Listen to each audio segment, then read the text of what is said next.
Alright, so today we're going to be doing our first lesson in Chapter 2, which is Unit 1, Dynamics, Lesson 9, Forces and Free Body Diagrams. A lot of this is going to be review, but it's important to do it. So, free body diagrams.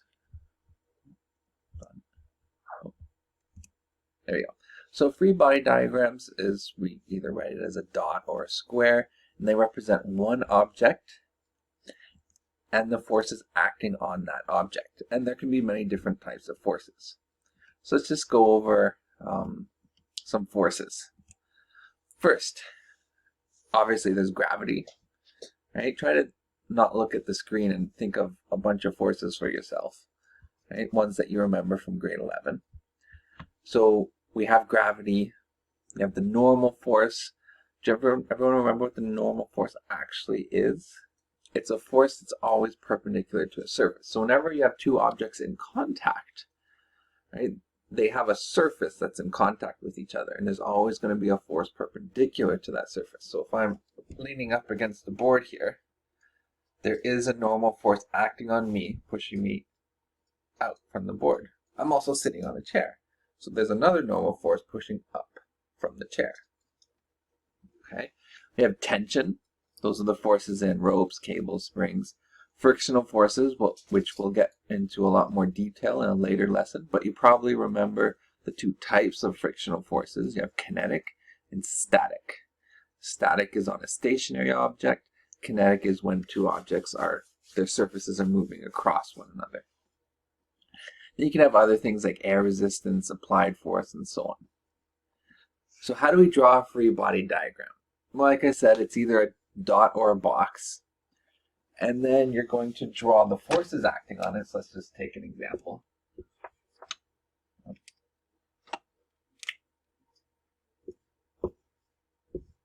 Okay, maybe you have an applied force. Okay, maybe you have some frictional force, but another thing is you should always show direction, obviously, and approximate magnitude. So if the applied force is much greater than frictional force, you shouldn't have them like this, looking pretty much all the same size. Okay, this one should be smaller. It does not need to be to scale. I don't need you to have a scale on the side where you properly measure and figure out what the exact lengths of everything should be. But if one is bigger than another, it should look bigger. Okay, you're also going to need a coordinate system. That's no different from Chapter 1. Even though we didn't have free body diagrams, we had vectors. Anytime you have a vector, you need your coordinate system. So you need to add your coordinate system. Okay, and then if you have any forces that have components, let's say we have this one. Okay, this one doesn't match our coordinate system, so we're going to have to write components. Okay, and that's how you draw any free body diagram. Now it's important, a free body diagram is just one object, so you're only going to draw the forces acting on that object, not the forces that object puts on other objects. All right. All right, moving on. All right, so this is two diagrams, systemic diagrams. That's what we've been drawing all throughout Chapter 1. You're just drawing all the objects, writing information on it, and so on. Free body diagram, again, is for one object or system of objects, which we'll get into later. All right, next, choosing a coordinate system. Now this is very interesting. Now, up until now, we've chosen this coordinate system. Sometimes we made down positive instead of up. Sometimes we made left positive instead of right. However, you can choose a coordinate system that looks like this.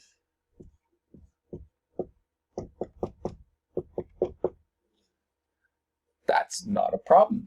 Let me make this a little bit bigger while I explain this. Right? You can choose a coordinate. You can rotate your coordinate system to look like that. But why would you want to do that?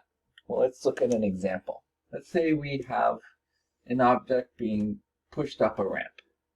So we have some frictional forces, some applied forces. We have a normal force, which is perpendicular to the surface, and gravity, which is always straight down. Now let's say you chose the coordinate system you're really used to. Just like this. We'll make this positive y and this positive x. Your next step in a free body diagram is to break everything up into components. Any vector that's not aligned with your coordinate system. So which vectors are that? Well, gravity is perfectly aligned with y. But the other three are not. So what we'd have to do is break that one up, break this one up, and break that one up. Not only that, but remember Newton's second law? We'll go over it again, but Newton's second law says F net equals mass times acceleration. Now, well, where's the acceleration of this block? It's probably either up or down the incline. That means your acceleration, for example, if it's down the incline, will look like this. Acceleration isn't even aligned with your coordinate system, so you're going to have y and x values for acceleration as well. That's a lot of work. But we can simplify it a lot if we simply rotate our coordinate system to be aligned with our incline. If we did this, we made that positive and this positive, well then all three of these vectors are perfectly aligned. They don't need to be changed into components because these two are perfectly along x, that one's perfectly along y. The only thing you need to add components for in this case is gravity. Even acceleration is perfectly along x, meaning the acceleration in y is 0. Much easier to solve a problem like this. You could do it either way, but I mean, why would you make your life more difficult by choosing just a basic up, down, left, right coordinate system when you can rotate it? So that's something we're going to practice with as well.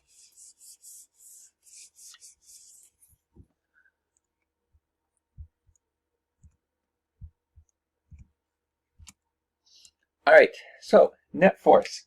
In grade 11, we are used to writing net force as F net.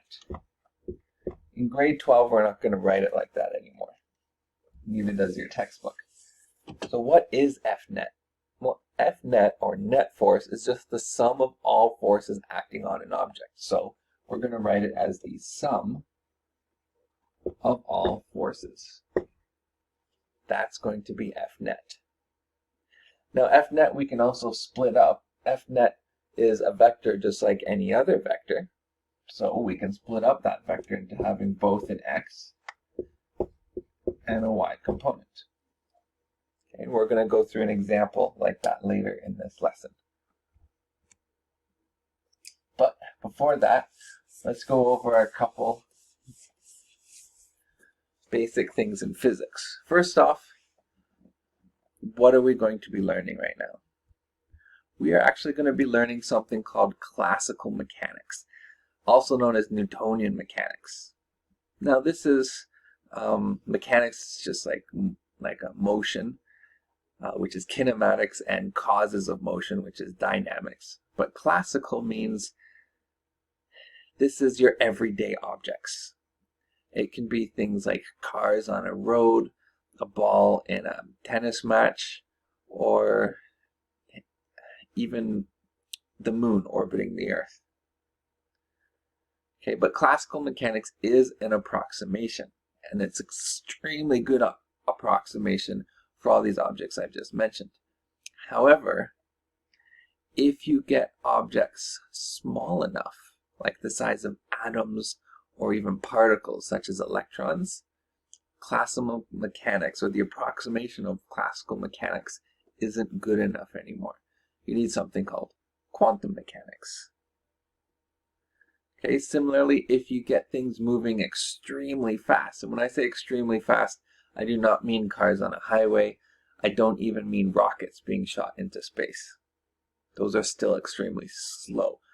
When I say extremely fast, I mean at least 10% of the speed of light.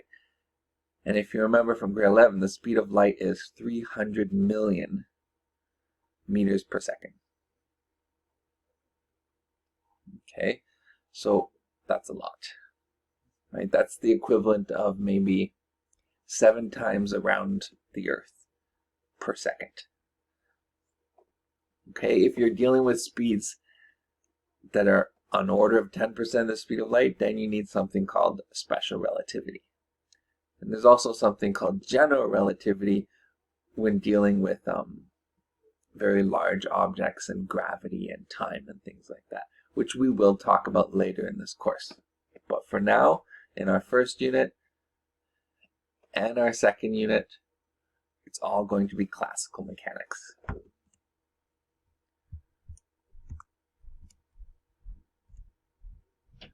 Okay, and classical mechanics started off a long time ago. So Aristotle would push a book across a table, and he would say, a force is required to keep an object in motion. Makes sense if you observe that at the time and you haven't really studied anything about friction, because if you push an object across a table and you stop pushing it, the object comes to a stop. So, I mean, it makes sense, but we needed to improve on this model. So Galileo came along and he came up with little thought experiments and thought, well, what if we removed all friction? And his experiment kind of looked like this. You had sort of a ball in this little half pipe. And if there was no friction, the ball should have enough energy to just come back up to the exact same height. And it would just keep going back and forth, reaching the exact same height since there's no loss of energy, right, due to any frictional forces.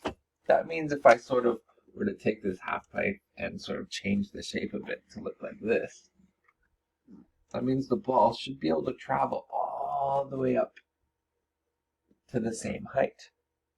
Now again, if I change the shape and made it perfectly flat, that ball should continue traveling forever, trying to reach that same height.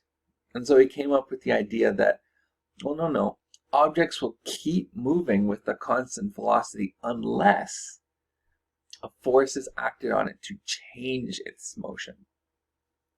And he came up with this idea, which Newton later described as inertia, which was his first law of motion.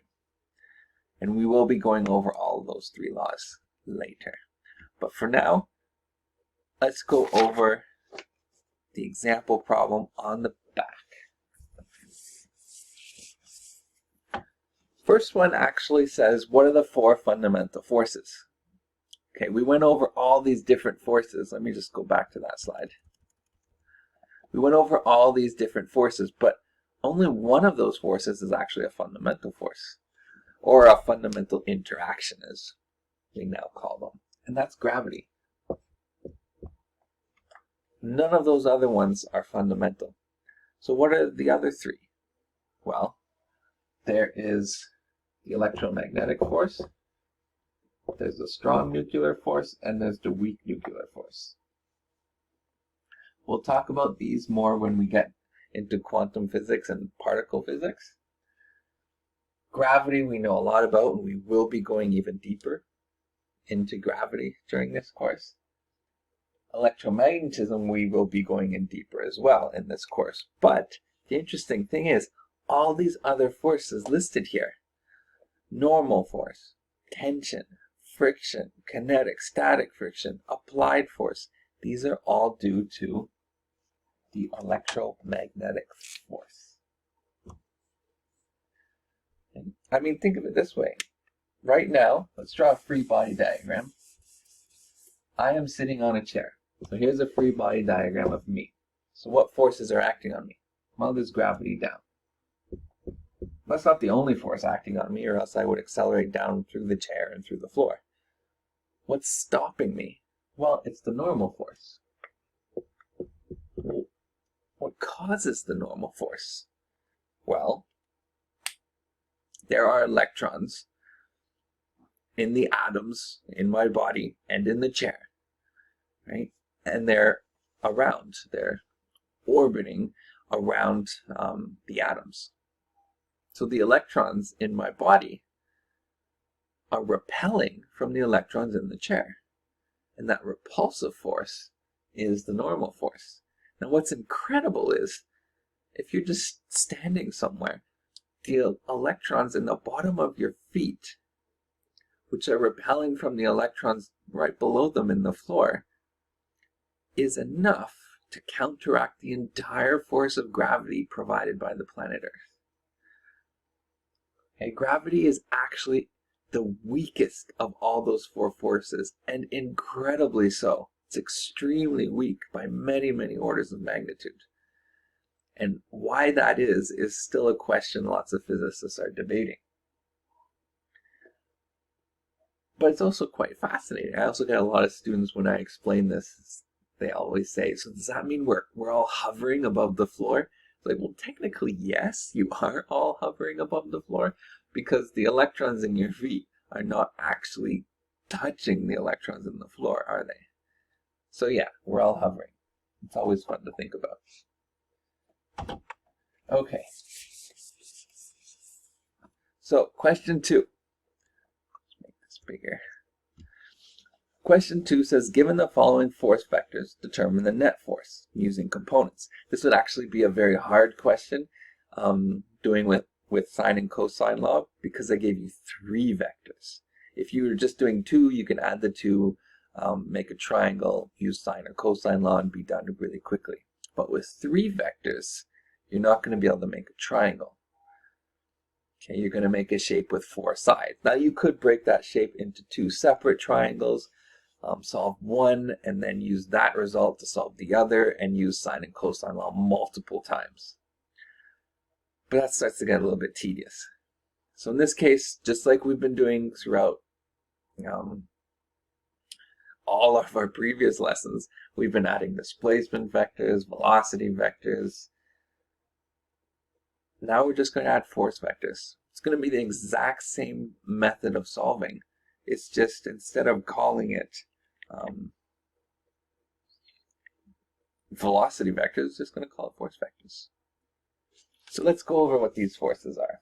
We have, let's draw them separately. First we have FA, which is 3.6 newtons, 28 degrees west of south. So let's just draw this. 28 degrees west of south, and that's 3.6 newtons. All right, let's draw another one. FB is 4.3 newtons, 15 degrees north of west. So 15 degrees north of west, and 4.3 newtons. And our last vector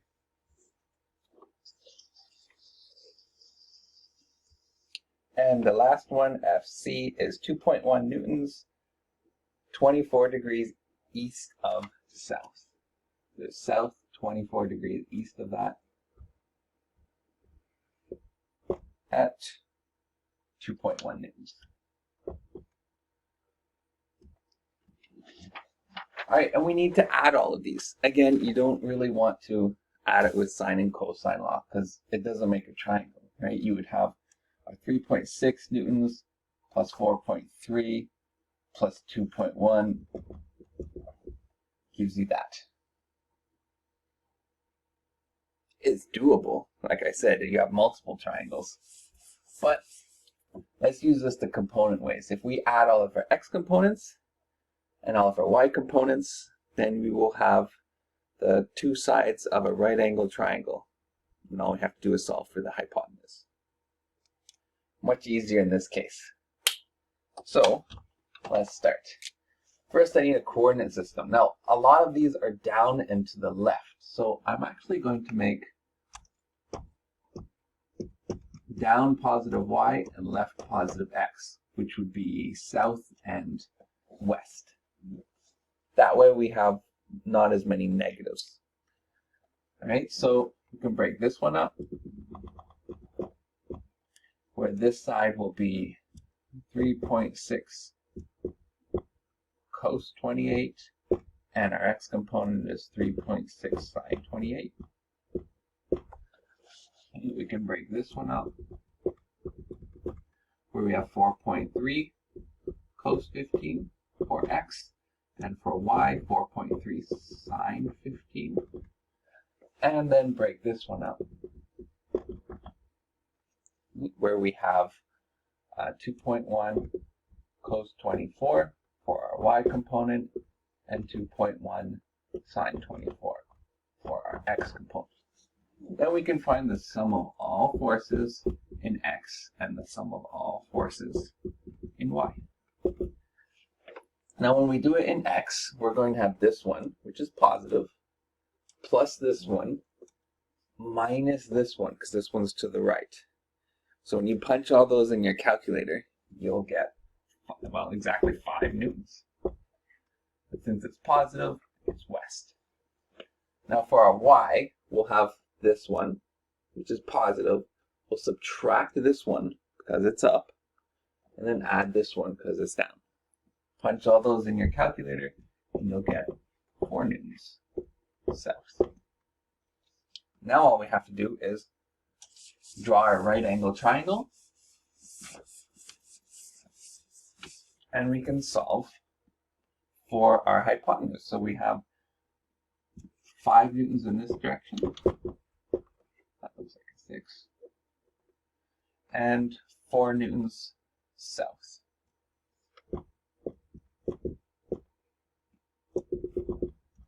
Like that. Let's erase so I have some room. And right here, our hypotenuse is our net force. So first, find the magnitude of your hypotenuse by using Pythagoras. 5 squared plus 4 squared, and you get 6.4 newtons. Label that as theta to find the direction. It's opposite. Okay, this is 5 newtons. Let me write it on top so it's easier. It's opposite over adjacent, so 4/5. And so theta is going to be 39 degrees. That's it. You're done. You can say the net force is 6.4 newtons, and it would be west 39 degrees south. Hopefully by now everyone's gotten used to adding vectors in 2 dimensions, because we've been doing it a lot every day, just labeling the vectors as something different, but it's all the same method. Okay, and tomorrow we'll move on to the next lesson.